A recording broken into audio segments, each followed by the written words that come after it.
दरअसल पिछले कुछ महीनों में ऐसे ऑपरेशन और एनकाउंटर की घटनाएं लगातार बढ़ रही हैं, जो क्षेत्र की सुरक्षा हालात और बदलती रणनीतियों को समझने के लिए बेहद जरूरी हैं।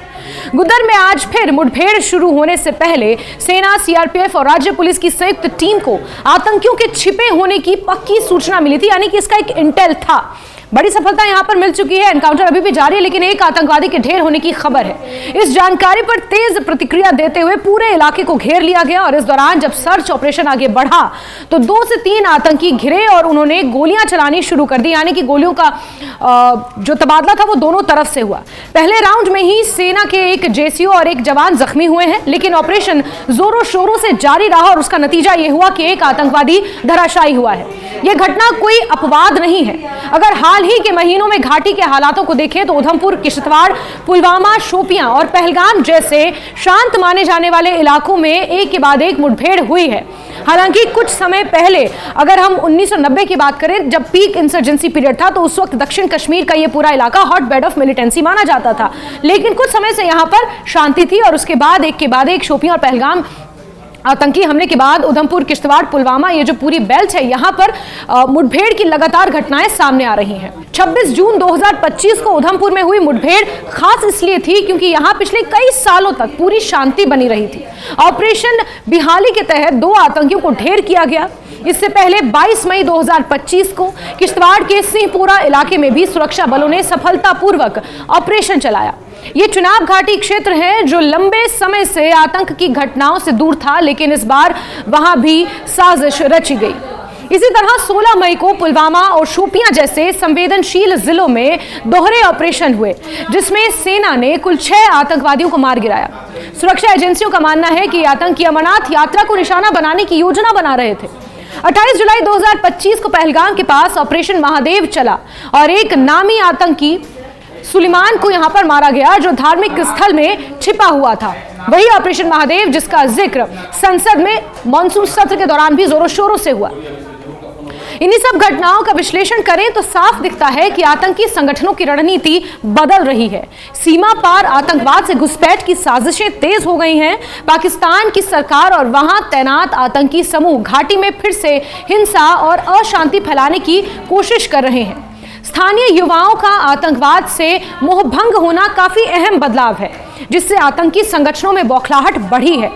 वो अब बाहरी आतंकियों को भेजकर माहौल को खराब करने का प्रयास कर रहे हैं, यानी कि इन्फिल्ट्रेशन होती है, आतंकी घटनाएं उन्हें अंजाम दिया जाता है और फिर एक्सफिल्ट्रेट करते हैं ताकि अंतर्राष्ट्रीय मोर्चे पर भारत की छवि को चोट पहुंचाई जा सके।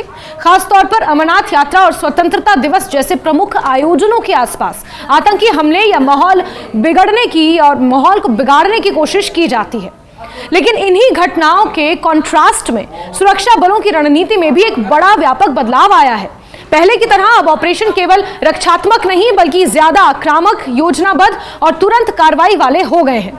और यहां तक कि ऑपरेशंस ऑल आउट चलाए जाते हैं। जिस भी इलाके में आतंकवादियों की आमद दर्ज होती है, आतंकवादियों का इंटेल होता है, वहां पर ऑपरेशन ऑल आउट चलाया जाता है। सुरक्षा बलों और पुलिस को सटीक इनपुट्स मिल रहे हैं। बेहतरीन तकनीक, ड्रोन और क्वाडकॉप्टर जैसे उपकरणों की मदद से आतंकियों की मॉनिटरिंग की जा रही है।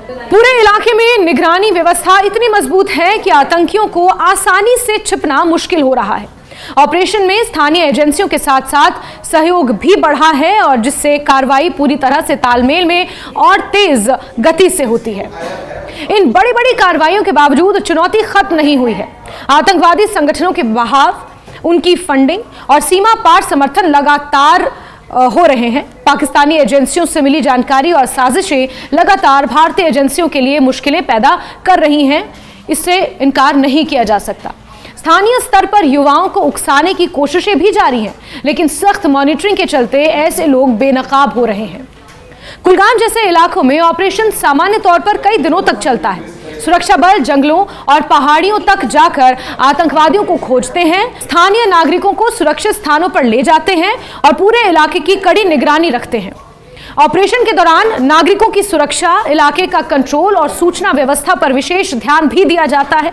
आर्मी और राज्य पुलिस के उच्च अधिकारी तक जाकर अभियान का निरीक्षण करते हैं। स्थानीय अफसरों के साथ लगातार संपर्क भी बनाए रखते हैं। तो वहीं आतंकी घटनाओं की बढ़ती संख्या घाटी की बदलती सच्चाई को दर्शाती है। सुरक्षा बलों की बदलती रणनीति और आक्रामक रुख ने आतंकी संगठनों की कमर तोड़ी है। लगातार ऑपरेशन, त्वरित एक्शन और मॉडर्न टेक्नोलॉजी ने आतंकियों के लिए घाटी को अब सुरक्षित पनाहगाह नहीं रहने दिया है। अब मुकाबला सीधा और तेज है। सुरक्षा बल हर प्रयास को तुरंत जवाब देकर आतंक की कमर तोड़ रहे हैं। भविष्य के लिए सबसे बड़ा सवाल यही है कि क्या ये नई रणनीति घाटी के भीतर स्थायी शांति कायम करने में सफल रहेगी। सुरक्षा बलों की मेहनत और स्थानीय जनता का सहयोग से उम्मीद ये की जा रही है कि आतंकवाद की जड़ें अब धीरे धीरे कट रही हैं, लेकिन सीमा पार ताकतों की कोशिशें निश्चित होती जा रही हैं। ऐसे में सुरक्षा और एकता बनाए रखना समय की सबसे बड़ी मांग है। घाटी के लोग और सुरक्षा बल दोनों मिलकर अब एक नए भरोसे के साथ आगे बढ़ रहे हैं, ताकि आने वाले समय में आम जनजीवन पूरी तरह से शांत और सुरक्षित हो सके। लेकिन इस बीच बड़ी खबर यही है कि कुलगाम के गुद्दर इलाके में एक आतंकवादी को ढेर किया जा चुका है। 2 से 3 आतंकवादियों के छिपे होने का यहां पर इंटेल मिला था। त्वरित प्रभाव से कार्रवाई करते हुए मुठभेड़ यहां पर शुरू हुई। एक जेसीओ जख्मी हुए हैं, लेकिन एक आतंकवादी को मार गिराने में सफलता हासिल हुई है। यहाँ से अखाल सिर्फ 3 या 4 किलोमीटर की दूरी पे वाक़ा है। ये सेम टेरिन है, सेम पहाड़ी है। और जिस पहाड़ी पे हालिया दिनों, जिस जंगलाती इलाके में, अखाल के जंगलाती इलाके में हालिया दिनों जो एनकाउंटर हुआ था, जो लंबा एनकाउंटर था, उसके बाद अगर हम इस इलाके की बात करें, सेम टेरिन है, सेम पहाड़ी है। और ये जो इलाका है ये अखाल से गुदर को ही जाता है, दिवसर इलाका है। और यहाँ से कुलगाम शुरू होता है, कुलगाम कॉन्स्टिट्यूंसी, और ये देशपुरा कॉन्स्टिट्यूंसी है। और इस कॉन्स्टिट्यूंसी में, और अगर इस इलाके की बात करें हम, स्पेशली इस टेरिन की बात करें, सेम जंगलाती इलाका है। और यहाँ पे सिक्योरिटी फोर्सेस का जहाँ तक ताल्लुक है, बंदोबस्त काफ़ी है, हर जगह पे सिक्योरिटी फोर्सेस तैनात है। और मैंने पहले भी कहा कि हर आने वाले जाने वाले पे नज़र रखी जा रही है। और ये कोशिश कर रही है फौज की जल्द से जल्द इस ऑपरेशन को जो है कंक्लूड किया जाए, न्यूट्रलाइज किया जाए। जितने भी अंदर मिलिटेंट हैं इस जंगलाती इलाके में, उनको न्यूट्रलाइज किया गया जाए। और हालांकि फौज को, सिक्योरिटी फोर्सेस को जिस तरह का इनपुट मिला है, उसके मुताबिक ये इनपुट जो है ये कारामद साबित हुआ। एक सक्सेसफुल ऑपरेशन अभी तक हम कह सकते हैं, क्योंकि अभी तक एक मिलिटेंट इसमें मारा गया है। गोलीबारी का तबादला जारी है। मैंने पहले भी कहा कि एनकाउंटर जारी है, अभी ये कंक्लूड नहीं हुआ है, एनकाउंटर जारी है। और भी मिलिटेंट अंदर छुपे हो सकते हैं। यही वजह है कि एनकाउंटर और गन शॉट्स का, जहां तक आपने जिक्र किया, एनकाउंटर, गोलीबारी जो है वो लगातार जारी है इस इलाके में। गुदर इलाके की हम बात कर रहे हैं, थोड़ा सा आगे आने की कोशिश तो हम करेंगे, क्योंकि आप ये देख सकते हैं यहाँ से सिक्योरिटी फोर्सेस ने पूरे इस इलाके को जो है मुहासरे में लिया है। हालांकि यहाँ आगे जाने की इजाज़त भी नहीं है। आगे जाने की इजाज़त इसलिए क्योंकि अंदर जो है ये जंगलाती इलाका है, खतरा हो सकता है। और यही वजह है कि लोगों को भी एहतियात बरतने की अपील की गई है। और ये जैसे कि आपने कहा कि ये पूरा इलाका जो है रिहायशी इलाका है, इसके आसपास के रिहायशी इलाके के लोगों को भी जो है वो इतला दी गई है कि वो थोड़ा एहतियात बरतें। एनकाउंटर अभी जारी है, गोलीबारी का तबादला जारी है। और यही वजह है कि यहाँ पे जो जम्मू कश्मीर पुलिस के जवान हैं वो तैनात किए गए हैं, ताकि वो थोड़ा सा लोगों को एहतियात बरतने को कहे और यहाँ से आगे जाने की अनुमति नहीं दी जा रही है। यही वजह है कि अगर रिपोर्टिंग की बात करें तो हम जहाँ पे अभी रिपोर्ट कर रहे हैं, इससे आगे वाला इलाका गुदर का है। और ये गुदर वाला इलाका जो है वो शुरू होता है, ये पूरा इलाका, ये पहाड़ी आप जो देख रहे हैं।